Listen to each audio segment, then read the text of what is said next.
Jubilee hills ఉప ఎన్నికకు సంబంధించి షెడ్యూల్ విడుదలైన నేపథ్యం, పోల్‌కి సంబంధించి అన్ని డీటెయిల్స్ ఇచ్చిన నేపథ్యంలో ఇప్పటికే బీఆర్ఎస్ పార్టీకి సంబంధించి మాగంటి గోపీనాథ్ భార్య మాగంటి సునీతకు టికెట్‌ను ఖరారు చేయడం జరిగింది. ఇందులో భాగంగానే కొన్ని ట్విస్ట్‌ల తర్వాత కాంగ్రెస్ పార్టీ కూడా తన అభ్యర్థిని ప్రకటించడం జరిగింది. నవీన్ యాదవ్‌ను జూబ్లీ హిల్స్ బైపోల్‌కి సంబంధించి క్యాండిడేట్‌గా ప్రకటించడం జరిగింది. సో, ఒక బీజేపీకి సంబంధించి మాత్రం ఇంకా క్యాండిడేట్‌ను అనౌన్స్ చేయాల్సిన పరిస్థితి ఉంది. సో, ఇప్పటి వరకు చూసుకున్నట్టయితే గత కొద్ది రోజులుగా మాగంటి గోపీనాథ్ మరణం తర్వాత ఏర్పడిన ఖాళీ నేపథ్యంలో కాంగ్రెస్ పార్టీ ఆ స్థానాన్ని ఎట్లాగైనా కైవసం చేసుకోవాలనే ఉద్దేశం కొద్దీ ముగ్గురిని మంత్రులను ఇప్పటికే ఇన్ఛార్జ్‌గా పెట్టడం జరిగింది. వ్యవసాయ శాఖ మంత్రి తుమ్మల నాగేశ్వరరావు, అలాగే ఇండస్ట్రీస్ డిపార్ట్మెంట్‌కి సంబంధించిన మంత్రిగా ఉన్న వివేక్, అలాగే రవాణా శాఖ మంత్రి పొన్నం ప్రభాకర్ వీళ్ళంతా కూడా అక్కడ ఇన్ఛార్జ్‌గా ఉండడం జరిగింది. వారితో పాటుగా కార్పొరేటర్లు కూడా ప్రతి ఒక్క డివిజన్‌లో తమ తమ డివిజన్లలో కూడా పార్టీకి సంబంధించిన కార్యకలాపాలను వారు ప్రతి ఇంటికి వెళ్ళి అక్కడ ప్రచారం చేస్తున్న సందర్భం కూడా ఉంటుంది. సో, ఇందులో భాగంగానే మనం చూసుకున్నట్టయితే సీఎన్ రెడ్డి కార్పొరేటర్ రెహమత్ నగర్ ఉండడం జరిగింది. ఆయన కావచ్చు, అలాగే అంజన్ కుమార్ యాదవ్ మాజీ ఎంపీ ఆయన కూడా టికెట్ రేస్‌లో ఉండడం జరిగింది.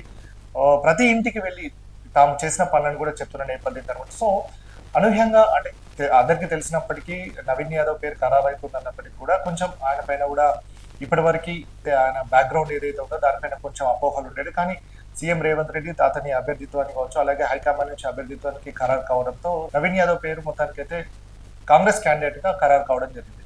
సో, దీనికంటే ముందు కొన్ని చూసుకున్నట్టయితే నవీన్ యాదవ్ ఎట్లయినా సరే వార్తల్లో ఉండే విధంగా కొన్ని ప్రచారాన్ని కల్పించుకోవడం జరిగింది. నియోజకవర్గానికి సంబంధించి ఏదైతే గర్భిణీ స్త్రీలు ఉంటారో వారందరికీ సంబంధించి కూడా సామూహిక శ్రీమంతాలు చేయడం కావచ్చు, ఓటర్ ఐడికి సంబంధించి ఎపిక్ కార్డులకు సంబంధించి ఎపిక్ కార్డులు ఏవైతే ఉండడం జరిగింది వారందరికీ కూడా కార్డులను పంపిణీ చేయడం అనేది కూడా కొంచెం వివాదాస్పదం కావడం జరిగింది. దీనిపైకి ఎలక్షన్ కమిషన్ కూడా చర్యలు తీసుకోవడం జరిగింది. మరొకసారి అంటే టికెట్ ను ప్రకటించిన తర్వాత నవీన్ యాదవ్ మరొకసారి ఒక వివాదాస్పద వ్యాఖ్యలు చేయడం జరిగింది. PJR twin cities Hyderabad, Secunderabad లో ఏ పేరు చెప్తే అందరి ప్రజల గుండెల్లో నిలిచిన నాయకుడు ఎవరంటే పీజేఆర్ పి జనార్దన్ రెడ్డి అని అందరికీ తెలిసిన విషయమే.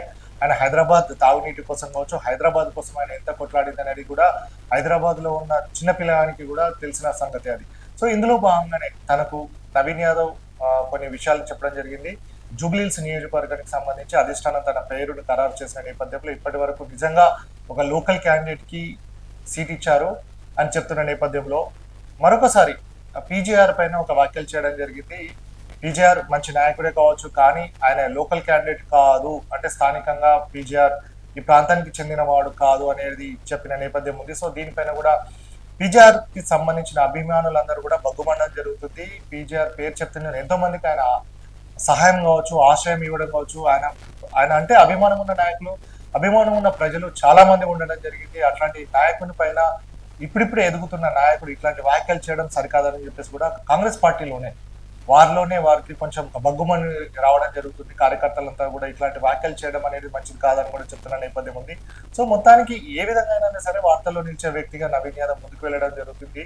సో, ఒక పక్క బుజ్జగింపుల పర్వం నడుస్తున్న నేపథ్యం, నవీన్ యాదవ్ కి టికెట్ ఇచ్చిన నేపథ్యంలో మిగతా అంజన్ కుమార్ యాదవ్ కావచ్చు, అలాగే సీఎన్ రెడ్డి కావచ్చు, వీళ్ళంతా కూడా టికెట్ రేస్ లో ఉండడం జరిగింది. ఇప్పటికే మంత్రులు కావచ్చు, మిగతా వాళ్ళంతా కూడా అనిల్ కుమార్ యాదవ్ కావచ్చు, అలాగే సీఎన్ రెడ్డి ఇంటికి వెళ్ళి మరీ బుజ్జగించి వారికి సంబంధించి పార్టీలో సముచిత స్థానం ఉంటుంది అనేది కూడా వారికి చెప్పిన సందర్భం ఉంది. కాబట్టి ఈ ఎన్నికల్లో కాంగ్రెస్ పార్టీ గెలిపించాలి, రాహుల్ గాంధీని ప్రధాని చేయాలనే ఒకే ఒక ఎజెండాతో ముందుకెళ్తున్నామని కూడా వారు మీడియా ముందుకు వచ్చి చెప్పిన సందర్భం. సో, మొత్తంగా చూసుకున్నట్టయితే ఏది ఏమైనప్పటికీ కూడా పీజేఆర్ అనే ఒక గొప్ప నాయకుడు లోకల్ క్యాండిడేట్ కాదు అని చెప్పడం మాత్రం ఇప్పుడు వివాదాస్పదంగా ముందుకెళ్లడం జరుగుతుంది. సో, ఎలక్షన్ అనేది ఏ విధంగా ఉంటుంది అనేది పక్కన పెడితే మాత్రం పీజేఆర్ పైన ఇట్లాంటి వ్యాఖ్యలు చేయడం మాత్రం ఎంతవరకు సమంజసం కాదని పీజేఆర్ అభిమానులు చెప్తున్న నేపథ్యం కనబడుతుంది.